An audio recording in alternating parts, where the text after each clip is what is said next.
А вот наша вторая комнатка, которая находится на верхнем этаже.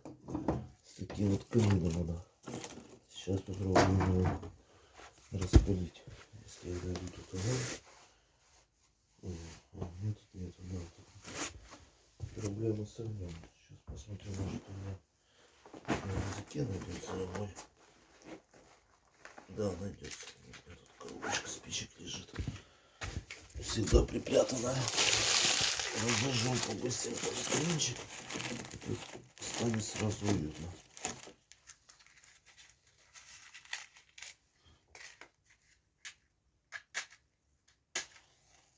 Спички с Украины оставим здесь, они тут будут